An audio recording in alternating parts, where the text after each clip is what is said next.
그때는 이렇게 크게 전 세계 시청자분들이 좋아하시는 이유에 대해 있어서 정확하게 파악을 못했는데요.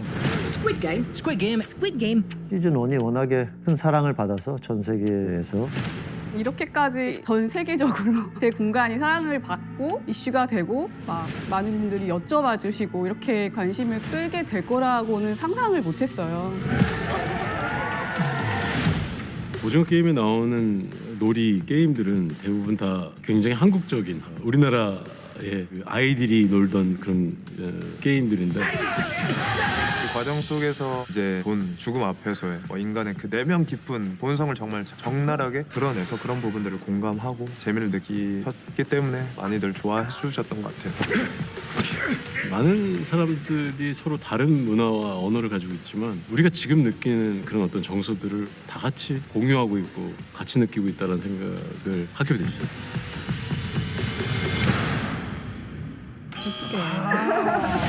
또 시즌 1의 마지막에 이미 기훈이 전화에 대고 얘기를 했듯이 난 말이 아니야. 사람이야. 그래서 궁금해. 너희들이 누군지, 어떻게 사람에게 이런 짓을 할 수 있는지. 근데 이제 그 돌아선 기훈이 자기가 한 말을 그대로 이제 지켜가는 과정. 그래서 그 게임을 연 사람들이 누구며 왜 그런 짓을 하는지를 밝혀내려고 분투하는 기훈의 이야기가 시즌 2의 가장 중요한 스토리 라인이 됩니다. 네, 어떻게 나올지 저도 너무 궁금해요. 드라마가 도대체 어떻게 흘러가는 건지 시즌 1 이후의 이야기에도 예측을 한 바도 있지만 거의 대부분은 예측이 다 틀렸던 것 같아요. 널 찾아낼 거야. 무슨 수를 써서라도. 시즌 1에서 이제 살아남은 인물이 별로 없어서 이제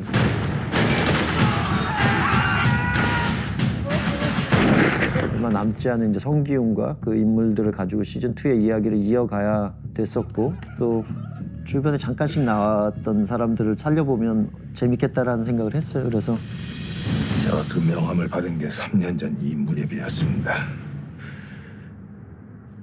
그 게임을 지금도 하고 있다면 참가자를 모으고 있을 겁니다. 기훈이 현실적으로 가장 처음으로 찾고자 하는 사람은 당연히 밖에서 활동하는 딱지남일 거라고 생각을 했어요. 그래서 딱지남을 찾아내려는 게 기훈의 가장 첫 번째 미션이고 가장 1화의 주된 이야기가 될 거라고 생각했고 그들이 만난다면 어떤 일이 벌어질까 그들이 다시 해야 한다면 거기서 출발을 해서 1화의 이야기를 만들었습니다. 저랑 게임 한번 하시죠. 베일에 이렇게 쌓여있던 인물인데 너무 또 많은 걸 친절하게 다 보여주면 또 어떻게 보면 그 딱지남이 갖고 있는 캐릭터의 매력을 잃을 것 같다라는 생각을 감독님과 제가 같이 했던 것 같아요. 쉬운 말로 약간 사이코패스에 가까운 인물이구나. 이 사람은 도대체 어떤 인생을 살아왔길래 이런 어떤 눈빛과 이런 모습을 보일 수 있지? 공유 씨가 워낙에 캐릭터를 잘 살려서 연기를 하셨기 때문에 굉장히 아주 기괴한 캐릭터로 연기를 하셨고 이제부터 게임을 하겠습니다. 여러분들이 하실 게임은 가위바위보 하나 빼기입니다. 기괴함 속에서 무서움도 있고 그리고 또 아주 유머러스한 어떤 그런 호흡까지도 잘 표현해 주셔서 공유 씨가 나오는 그런 씬들은 거의 공유 씨의 에너지로 꽉 채웠던 것 같아요. 살 확률은 6분의 5. 사실은 악역을 많이 하고 싶었는데 사실 좀 아껴놨던 부분이 없잖아 있었어요. 근데 그걸 이제 황정혁 감독님이 아주 귀신같이 저의 어떻게 보면 첫 악역인지라 어떤 캐릭터들보다도 오징어 게임에서 딱지남에 대한 애착이 좀 저 역시도 많이 생긴 것 같아요. 딱지남은 시즌 2의 대박 캐릭터죠. 살아 돌아와서 다시 이제 본업에 복귀를 했고 황인호와 황준호는 서로 베테랑 동생이고 준호 인생에 정말 형은 거의 인생 반, 거의 전부라고도 할 수 있을 만큼 형을 너무 동경하고 좋아했다고 생각을 했어요. 그래서 더 집착을 하게 되는 것 같아요. 더 집념 있게.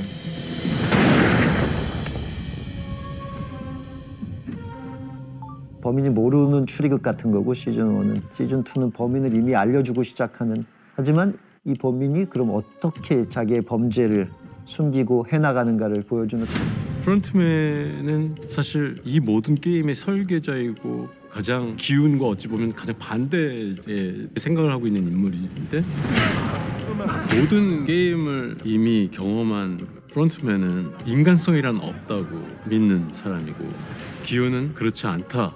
그래도 극단적인 상황이더라도 인간성은 남아있다라고 믿는 그런 사람이에요. 기훈이 가진 신념을 무너뜨리는 것이 어떻게 보면 프론트맨의 가장 큰 목표라고 생각을 했어요.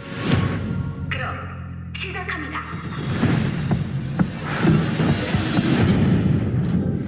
이 자리에 오신 여러분을 진심으로 환영합니다. 저희는 여러분을 해치려는 게 아닙니다. 여러분들에게 기회를 드리는 겁니다.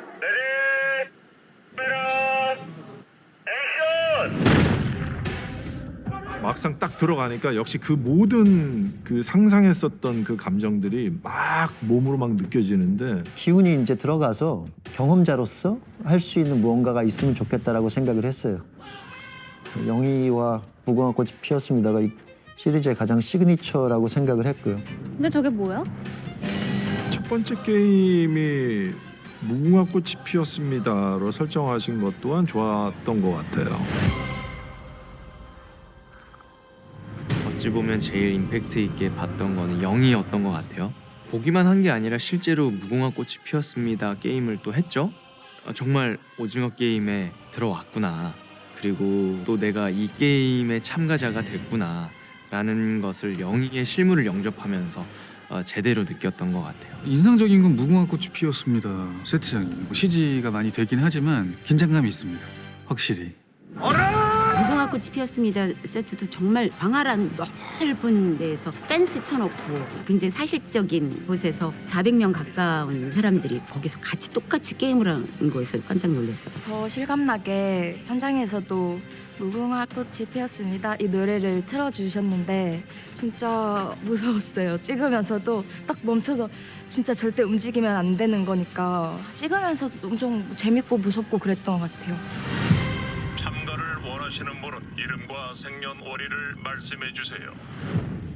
시즌 1에 그 동그라미들의 세계가 좀 나오잖아요. 시즌 2, 3에는 병정들의 세계를 조금 보여주고 싶었어요. 무궁화 꽃이 피었습니다 해서 어디선가 총알이 날아오는데 그건 누가 쏘는 것인가. 엄청난 저격 실력을 사실 가지고 있어야지 그런 저격이 가능한 거라서 그런 저격수를 한 명 시즌 2에 등장시키면 재밌지 않을까 하는 생각을 했었고 이제 위에서 그 리크루트하는 사람들이 어떤 판단을 하냐에 따라 누군가는 참가자로 포섭을 하고 누군가는 진행 요원들로 포섭을 하는 것인데 그래서 참가자로 오인을 하지만 알고 보면 병정인 사람을 넣으면 굉장히 좀 반전의 재미도 있을 거라고 생각을 했고요. 사실 시즌 1을 봤을 때도 456명이라는 많은 숫자의 참가자가 있는데 그 옆에는 또 그보다 어찌 보면 더 많은 숫자일 수도 있는 병정 가면들이 존재하더라고요. 근데 그들도 다 사람일 텐데 어떤 사연을 가지고 어떤 정서를 가지고 저런 일을 하게 되었을까라는 궁금증을 시청자로서도 가지고 있었거든요. 근데 시즌 2에서 그런 가면들의 어떤 사연과 정서를 단편적으로 보여드릴 수 있는 캐릭터로 임할 수 있어서 정말 좋았습니다. 사실 처음 놀이 그 게임에서 일을 하게 된 건 삶에 희망이 없는 사람들을 고통 없이 편하게 보내주어라 라는 명분의 의무를 갖고 참가하게 되는데요. 어떻게 보면 자신의 상황과 비할 수 있는 그런 고통을 안고 사는 사람들을 고통 없이 편하게 보내주자라는 생각을 가지고서 게임에 참가를 했던 것 같고 우승했으면 다음 게임도 잘했다는 거 아니야. 다음 게임 뭐냐? 두 번째 게임에 오신 여러분을 환영합니다. 이번 게임은 5인 6강 근대 5종 경기입니다. 게임을 뭘 만들지 고민이 많았는데요. 여러 게임을 한 번에 묶으면 한국의 게임도 다 소개하면서 너무 쉽지는 않은 그런 게임이 되지 않을까 싶어서 그런 거를 한 5개 정도 묶어서 발을 묶고 한 팀으로 하면 재밌는 이야기도 많이 나오고 그 게임 자체도 다 통과하는 데까지 과정에서 보여줄 수 있는 것들이 많겠다 싶어서 근대 5종 5인 6각 게임이라는 이름으로 두 번째 게임을 만들었습니다. 이 장근장 6.25도 살아서 버텼는데 이까다 둥글기 같은 세트는 CG 작업이 없이 만드는 게 목적이었어요. 그래서 다 실제 사이즈, 실제 문, 그다음에 원형 사이즈 이런 것들이 다 실제 그냥 여기서 게임할 수 있는 컷들이 다 나올 수 있게. 게임을 시작하겠습니다. 노래를 부르다 갑자기 서로를 껴안는 되게 단순하기도 하고 가장 즉흥적이기도 하고 그러면서 그 안에서 몇 명이냐에 따라 막 누군가를 떼어내기도 하고 버리기도 하고 누군가를 뜯기도 하고 서로 막 뭉치기도 하고 특히 그 다음과 전혀 다른 선택을 하는 모습으로 첫 등장을 하면 가장 강렬하지 않을까라는 생각을 했습니다. 그래서 이노를 게임에 참가시키게 됐습니다. 저 와이프가 많이 아픕니다. 390번 탈락. 어떤 이 작은 사회, 이 작은 게임장 안의 사람들을 통해서 전체 사회의 모습이 지금 이렇지 않은가라는 우리가 이런 모습으로 살고 있지 않은가라는 이야기를